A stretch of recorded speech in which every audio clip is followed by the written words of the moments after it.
Hello and welcome everybody to the latest edition of the Jam and Cheese Show. Now, do not adjust your sets. Cheese is on Roosters duties, so we've brought in an adequate replacement. Grinning like a Cheshire cat. Jeremy Latimore, how are you? Mate, never been better. Mate, just happy to be back in the studio with you, mate. When I received the call, tail between your legs, obviously, because you never wanted to do a podcast with me last year. But mate, always happy to be around you. You know that. Mate, been having some great times with you of late. Yeah, you've been a great replacement. Late call up. Off the bench, mate. What I do best, as per usual. Stepping in for the cheese. But Matt, I've had lots of surprisingly positive feedback about the podcast you did with me here on the buy round. What about you? Yeah, mate. It's actually been really positive. Mate, even at the footy again on the weekend. And how long ago we filmed it? 4 or 5 weeks. Had about 3 or 4 people come up and said how entertaining it was and how much they enjoyed watching me and you together. So, mate, I was telling you this all along, but you didn't want to listen. So, all good. But hey, here I am off the bench, ready to go. Why are you smiling so much? Fuck, sorry. I've walked in. He's that flat today, and I'm trying to feed him some energy, but it's not really working yet. Oh, no, there's a smile. Sorry, I'll be flat like you. Some of us have had a busy day, Jeremy. Yeah, so I've got 4 jobs, but anyway. All right. In the podcast, actually, it ties in nicely for something that we're going to be talking about. Paul Vaughan, your former teammate. Yep. The boxing match, is it on? Mate, so obviously when that went to air, and I think you shared it on one of your stories, I sent it to him and asked would he still be interested, because he actually said back in November he'd be keen to have a crack, but now that it's reality, he's actually thrown it in reverse a little bit, and then he just started having a crack about my ordinary football ability and how I was an average rugby league player and I'd be a shit fighter, and I was only talking about getting in the ring, but yeah, he keeps calling me a sausage. I don't know what that means. Is that an English term? I think it's something he's picked up over there. Oh, I don't know. Yeah, but now he's not coming back for 3 years, and he said by that time I'll be in a retirement home. So apparently, but I'll stay fit for you, Paul. All right. Yeah. So we'll see what happens. But yeah, at the moment, not with Paul. But yeah, there's been a bit of to and fro and a bit of chat in the DMs, diving in the DMs. But would you fight anyone else? Mate, I'm keen as to have a crack. Definitely. I've been boxing for a while now. So if an opportunity come up, I'd definitely be interested. Mate, I reckon there'd be a big line. Huh? There'd be a big line up ready for you. I reckon there would be, but it's quite funny because a few of our ex-actual teammates messaged me and said they'd love to see me knock Vaughany's block off, which was interesting.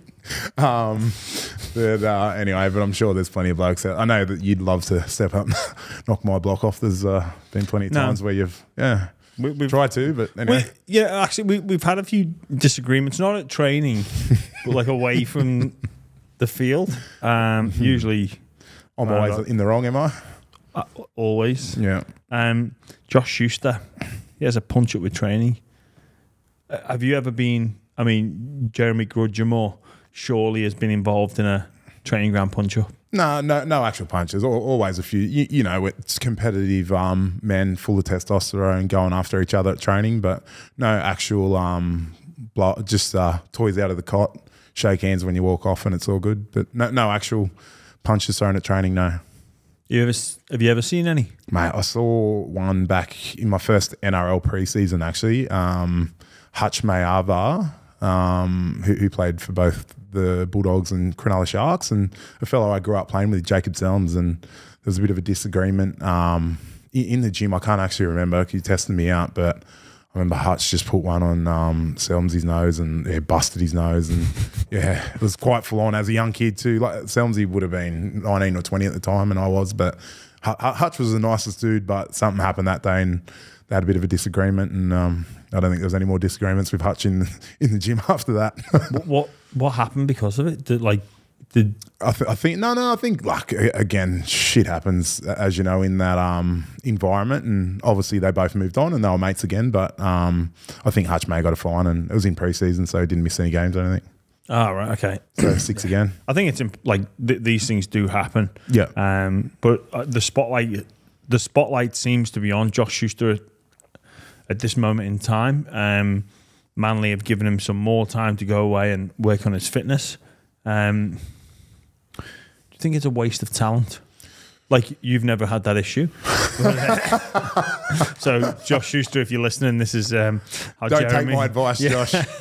And you did help a young Sean Johnson. Sean Johnson. Well, actually, young half coming through. But no, look, I'm not sure. Like, I'm not too across what's going on down there, but he's obviously a very, very talented dude. And, you know, they moved Kieran Foran on this year for him to take that 5'8" role, and he hasn't played much rugby league this year. So there's obviously a few things there that the coaching staff have him working on away from the field, whether that's his diet and lifestyle choices. And, you know, when you come to training every day, you've got to be professional. So I don't know if that's what the clash was about. And you know how professional I was with everything away from the field and on the field.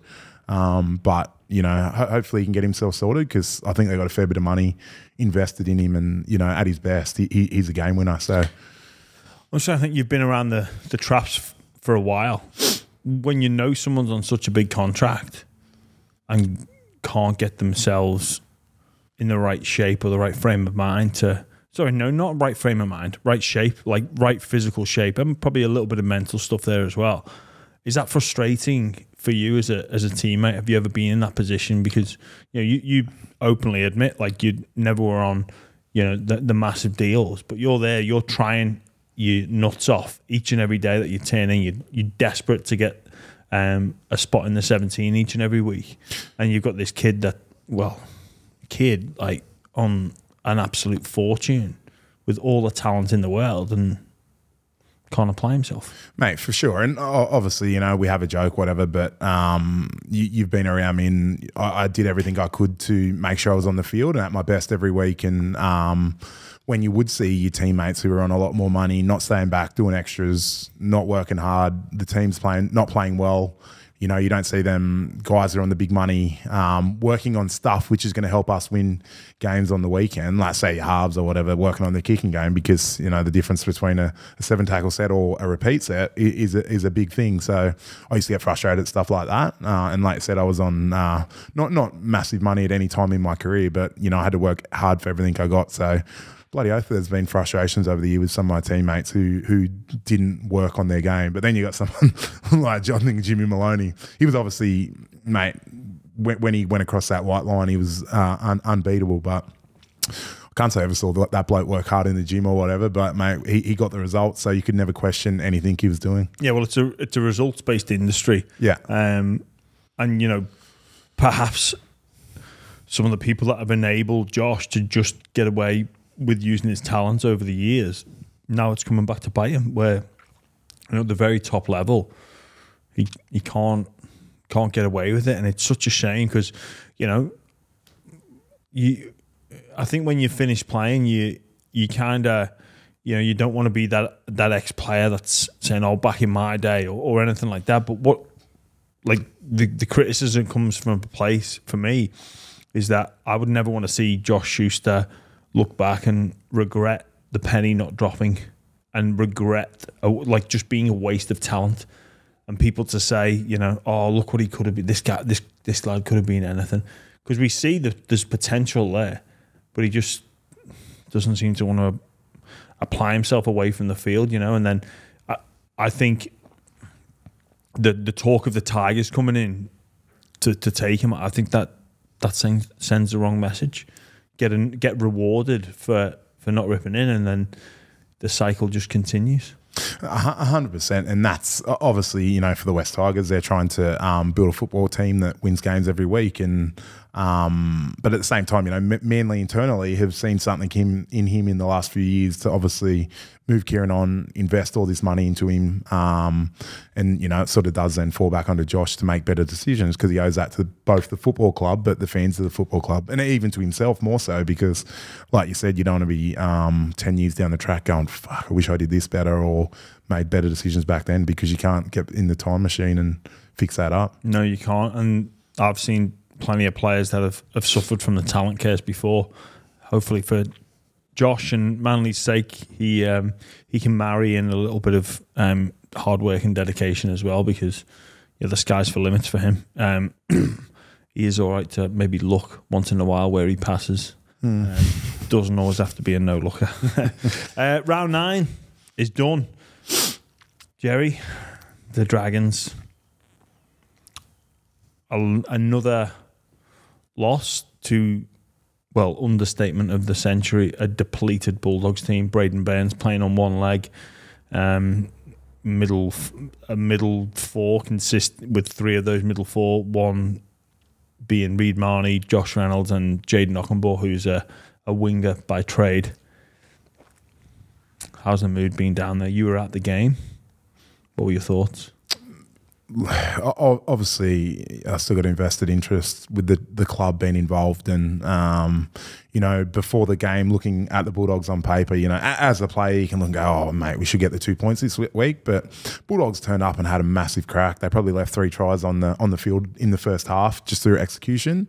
The Dragons are having a crack, but they're just lacking that little bit of finesse. And look at their last 4 games now: 2 points, 1 point. I think it was 2. And then they lost by 6 to the Raiders, and they win them 4 games. They're on top of the ladder.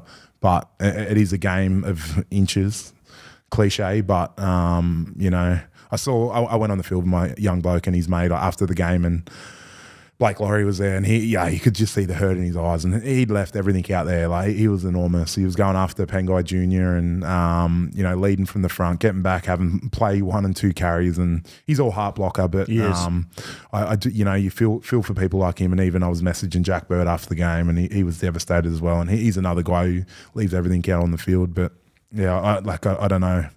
They play the Tigers this week. Obviously, they're coming off a victory. Their confidence is going to be sky high. And Tigers generally for the Dragons is a danger game. I think they've got a way better record against us in the last few years than a lot of other teams. So massive game in the context of the season, and obviously a lot of speculation about Anthony Griffin. And is it the end for him?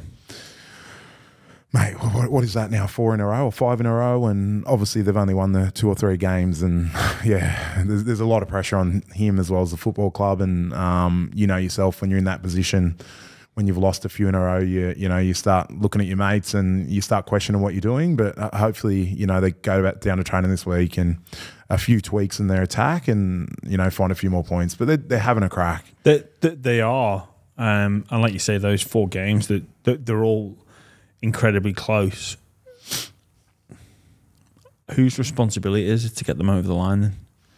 Well, again, you say, like, obviously the coach falls on a sword, but at the end of the day, the 17 boys are out there, are in control of the controllables for the football team. So the coach can give you a game plan, but then, the boys have to go out and execute, and it's just, a lack of concentration. Like, 2 of the Bulldogs' tries were nearly length of the field through Averillo, who played fantastic. Reminds me of me. Hey, Averillo? Yeah. Or the guy throwing the passes. No, me and you, one-on-one.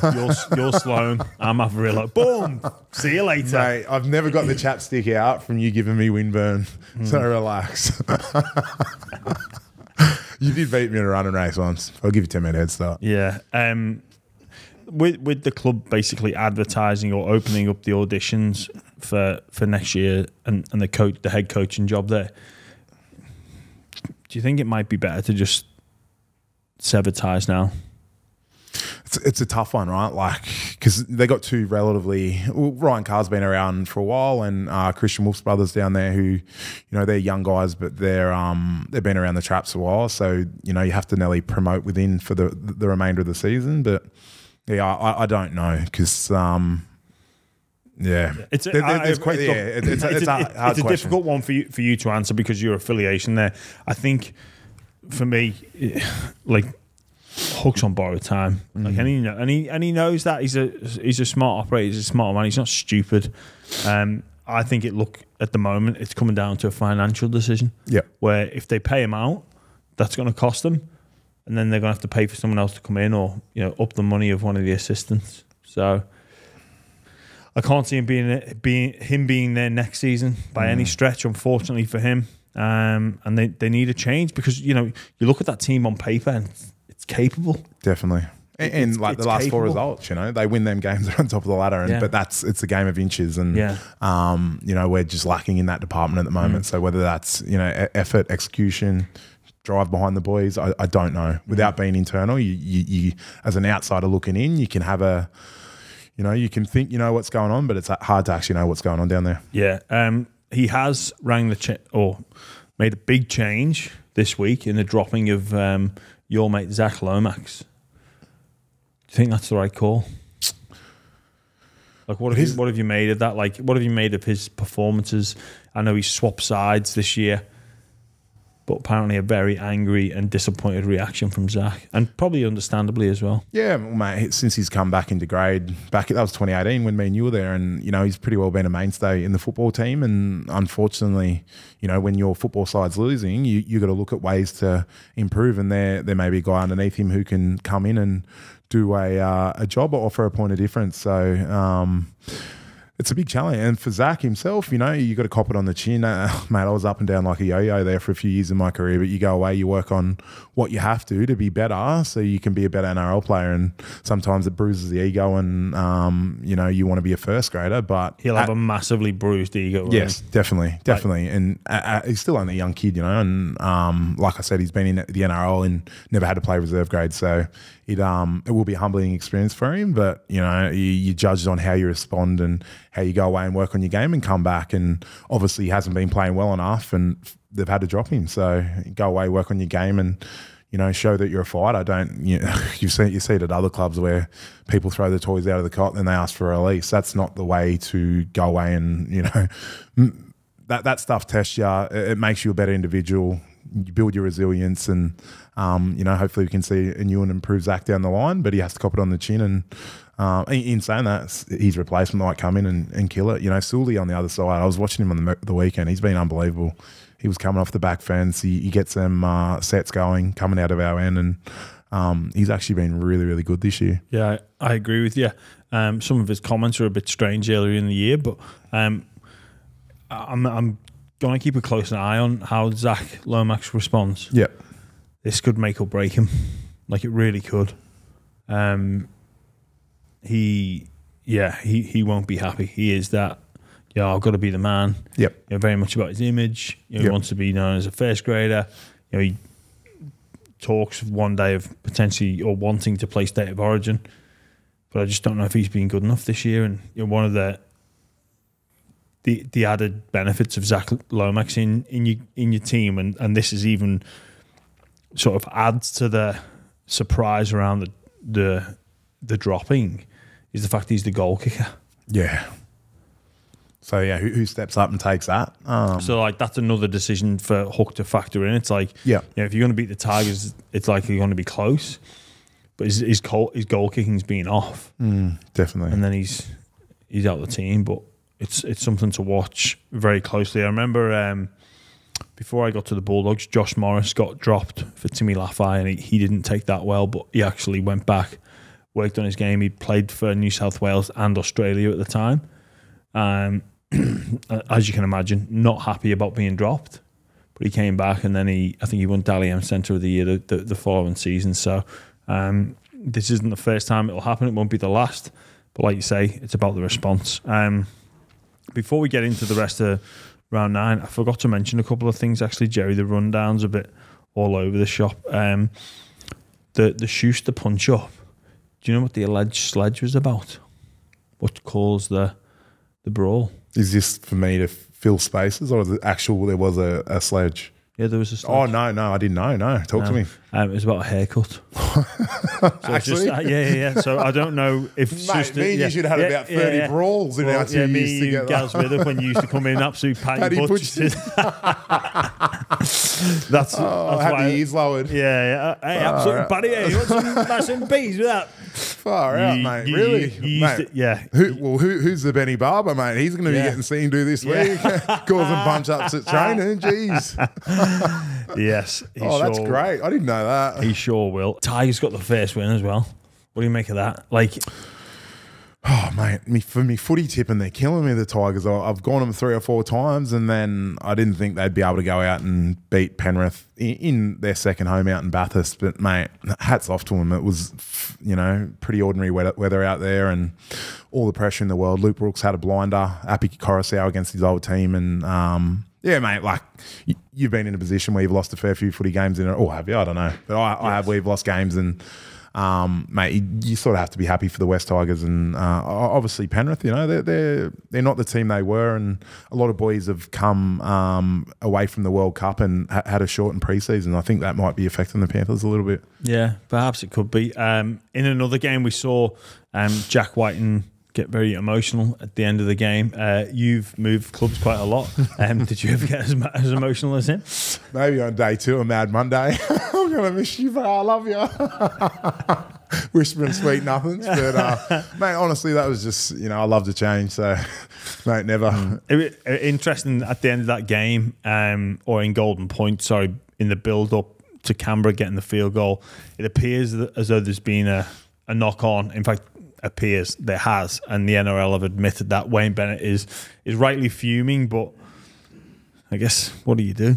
Yeah, that time machine we were talking about, mate, you can't take time back, and very unfortunate. I watched the back end of that game and it was actually a great game to watch, but mate, I love watching the Redcliffe Dolphins. You're just typical Wayne Bennett team. They're playing with a lot of grit, resilience, and you know, they're not the fanciest team, but they're just competing for everything. Yeah, everyone's second favourite team. I've got 6 other teams, obviously support from my history in the game, but Redcliffe have been added to that. Perhaps it's a bit of a lesson in how the Dragons should go about playing their football. Yep, just be simple, tough to play against.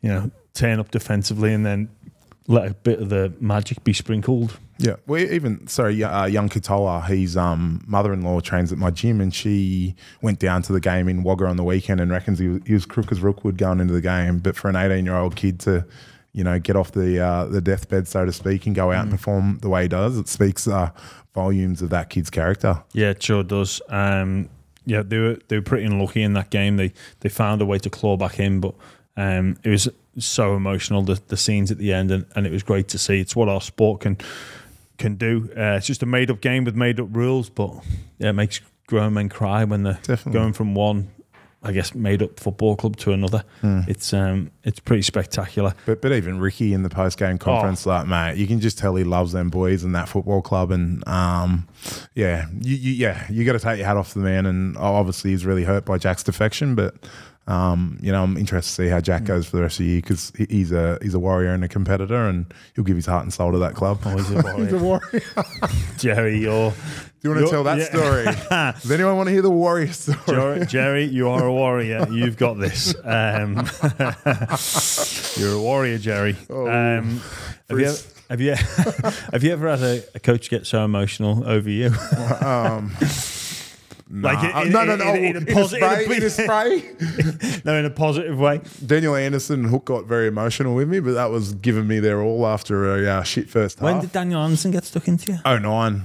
At Para? Yeah, we're playing against Penrith, and it was a high-scoring game. It might even been 40s, but mate, me tying that day, I needed the chapstick for the windburn. I was getting out there. Got windburn off a couple of boys. Yeah, fair enough. But no coach has got emotion about me leaving. I did when you left the Dragons. Yeah, went downhill after you left. Bingo. What about this? Ola Kawatu. He's been offered 2 games or a 3K fine. Lindsay Collins, 2 games or a 3K fine. That's some of the fallout from round 9. Are they offering now? I thought it was either you got one or the other. Mate, do you not remember Ryan Matheson? He got 3 games and he took the 3 games. Well, over how much of a fine was that? Look at you. You're calculating, aren't you? What would you... Right, well, if I'm on... Mate, I was on... You know, my last contract was 100K. That's a month's wage. You know, I wasn't like you on 900 a year. What would you do? 3K or 2 games? Mate, I'd take the fine. And I'm a tight ass, but I'd take the fine every day of the week. That's a couple of nights out, as you know, Jim. I'd cop it on the chin. My kids would have 2-minute noodles that week, but it's all good for the boys. Yeah. For the boys. Do you even think it should be an no option? Way. No. Mate, I don't know. Obviously, Madison took the other option, but I don't think if you're in that position, you can't selfishly go, well, no, I can't because I've got to keep me cash. Yeah, so they should just either fine them or suspend them. You can't give them an option. No, you can't give them the option. We ain't good with options, Jimmy. No. Are you heading up to Magic Round? No, I'm not. Mate, you actually give me an opportunity to go up there, but I don't want to bore the listeners, but I'm off the syrup for a month and installing a few good habits in my life, training twice a day, off the drink, a few other things. I got a whole list at home. So if I went up there, there's too many temptations. What else No, is I on the don't list? want to say. Come on. No, like meditate, read 10 pages a day. Then I've got a talent. Read 10 pages of what? Atomic Habits is my book at the moment. I just finished another book lighter. I'm pumping through them at the moment. But I do a few weird things to, keep me honest, develop good habits. But you're only doing it for the month of May, and then you're just going to fall off the cliff. Yeah, well, again. I've actually no. Well, I'll carry a few of them into the following month, but And then what? Into the following month, and then not into July. Well, mate, what am I in the hot chair now? No, I'm allowed to enjoy myself. I'm allowed to enjoy myself. No, look, as you know, I've been enjoying myself a lot lately, and had a fantastic Anzac Day last week with a couple of my best mates down in Clovelly, actually. And that was sort of my last big crack. Last hurrah. Yeah, for a month. No, it's 40 to 50 days. I haven't actually said when it's going to end in June yet because I've got a few things that have popped up. Whoa. Oh, so you it's a grey area. Yeah. There was talk of potentially end of June, and then a couple of things have popped up. Yeah. Yes. But yes, I'm not going to Magic Round because there's too much temptation up there. Yeah. All right. Fair enough. Otherwise, I'd love to see this man up there and turn one on. Well, Magic Round's not happening. What about Vegas? Are you a chance to getting on the NRL junket for Vegas? I'm employed by the Dragons and the NRL, and a couple of my businesses I'm involved with are in the athlete space. But mate, there's potentially, and I think that's a week after the Super Bowl, which is in Las Vegas next year. So I'd love to go over and learn a bit more about American sport and understand how they do things over there from a sponsorship point of view. It's called partnership these days. Partnerships. Yeah. Oh, no, but I meant sponsorship. That's from my other business. So. No, but you don't use the S word anymore. Why? Because I got. It's just a bit archaic. Oh, I thought it was because I had a lisp. You didn't want me saying S. But yeah, mate. So obviously, Las Vegas. Are we going? Tax write-off. Exactly. Buy round are keen to go. Yeah, I'm in. Yeah. I mean, so am I going as part of the buy round crew? Buy round diaries. Yeah. Buy round off the bench. Have you? Maybe we could do a podcast or have a GoPro on us over there for a week. I don't think anyone needs to know that. Yeah. Yeah. Yeah. Oh, just the vision's cut off for a minute. Why for an hour? Have you been before? Twice. You enjoy it over there? Fantastic. Yeah. Yeah, I love Las Vegas. It loves me. I've had a couple of great times over there. Josh Mansell had his bucks there. Did he? Yeah, and actually went on my honeymoon and met up with one of my good mates over there. And yeah, Joshy Miller, one of the maddest men alive. What happens in Vegas? Stays in Vegas. Yeah, I'm sure you did have a good time. Oh no, there's a hangover one. Except herpes that comes back with you. Famous hangover line. Yeah. All right. Well, I think we're about to get into the questions for the boys. I've enjoyed the little review of the round and a little bit of a look ahead. I'm sad you're not coming up to. Could we have a third seat in here and we have cheese in the middle of the two front rows? No, they only had. Had two of the seats. Oh, no, so it just looked. I was just trying. Always cutting me off. All good. It just always on your terms. It just look awkward, mate, wouldn't it? And I'll sit in the middle on my high horse. I'll get on the James Graham high horse, looking down on you too. Yes. Jerry on his height. We should just put the shoe shiner ones, like a little plaque there, and you just sit there and dangle and be like, "Oh, what are you two?" This is not. He always Jerry looks down on things I do in my life and judges me and tries to make me feel little. Honestly, it's borderline bullying. How did you not get in a fight with a teammate? That is the biggest mystery from this podcast. Now it's time for questions with the boys, brought to you by our friends of the show, Tui's. Thank you, Tui's, for helping us out with this section. I do like a Tui's. Probably extra dry is my favourite, but I don't mind a new every now and then. What about you, Joey? Love Tui's new, mate. Grew up in the bush, drinking lots of them. Extra dry suits your personality. That's why you like that. Well, thank you, Tui's, for helping us out with these questions. First off, questions from first one from Loco 101 or Loho 101 rather. I'll put this one to you, Jerry. Biggest pest of a roommate? I had a couple actually. Ewan Aiken used to love annoying me, and he knew I had a few intricacies before the football games. But Josh Mansour was the biggest pain in the ass I had. So I had to repack my bag before I'd go to the game, and I'd make my bed. So like we're literally about to go and get on the bus, and Josh has like fully messed my bed up, and I corked him before the game. I lost my shit and went after him, and just because he messed your bed up. It's messing with my game prep.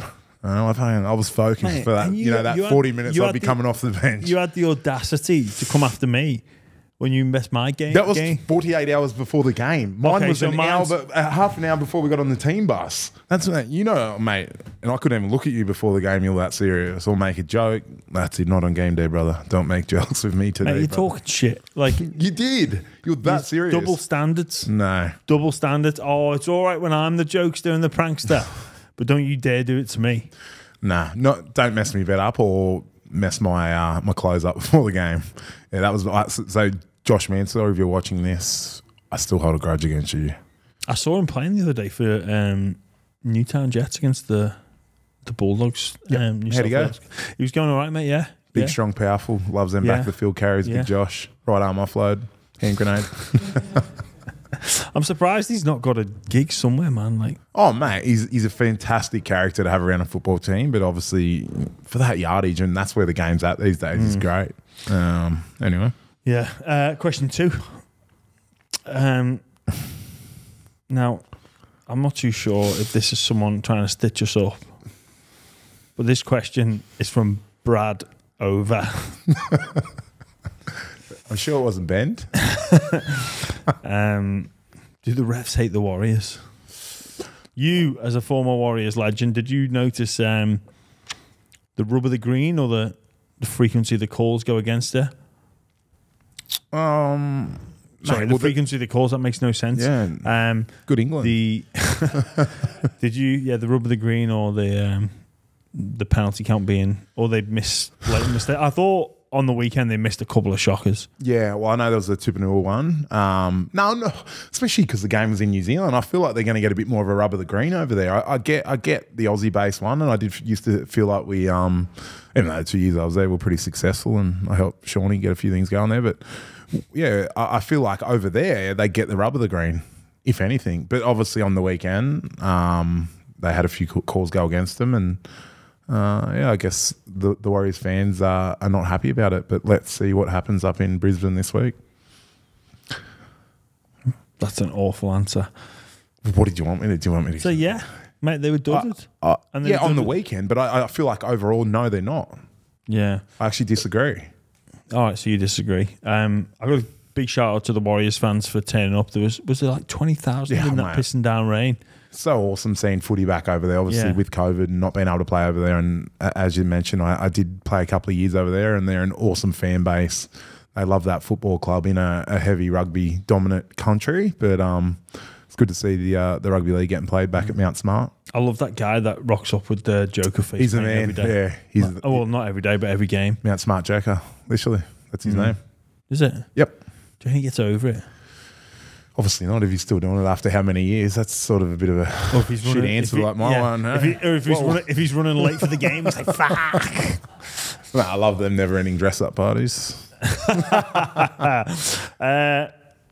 Last question. Again, this is a great name. Elliot O'Forey. Elliot O'Foreskin. James Graham's. A teammate who couldn't run through the streamers at a fish and chip shop. Jeremy Latimore. Yeah, that's who I was going to say. Oh, were you? Mm. Yeah, I know, man. That probably wasn't my strength. It was late footwork, right arm hand grenade. That's quite funny. You'd be running through them if they had the potato scallops in there, though, wouldn't you? I was going to say a few things. I'll hold that. Sorry for living. Yeah, sorry for living. Mate, I tell you what. A few boys, if you did put a potato scallop in between the streamers, it'd run right through it. There was a name you mentioned before. Who was that? Blake Laurie? I didn't see that. Oh, didn't Why are you? you going after the... you've got a vendetta against your ex-Dragons teammates. Mate, I give Blake Laurie the biggest rap ever saying how he's all heart, so don't you dare. And, mate, because you're an ex-teammate, it doesn't mean that I'm going after you for that reason. I was going after you because my mate. It's how I endear myself to people. So you mate with Lomax and Vaughan? I got no problem with Zac Lomax. Poor Vaughan. Let's go. So you've not really answered that question. Yeah, I don't know. It's quite a funny. I'd love to say a lot of my teammates. Yourself, Tyson Frizzell. Nah, jokes. He's a big, powerful man. I don't know. Anyone who's playing at the top level runs through streamers. But I love that question. It's a great question. Was that bend over or was that foreskin? That was Elliot O'Forey. There's got to be a stitch up. Our listeners are taking the piss. I'm going to send one in next week. I'm going to come up with a hectic name. Oh, yeah? Yeah. Yeah, when? Seriously, when? Oh, explain to the fans what that fantastic. When did he ask? When did I ask, Jeremy? No, I look forward to use that in the cafeteria at lunch tomorrow. Everyone will fall off their seat.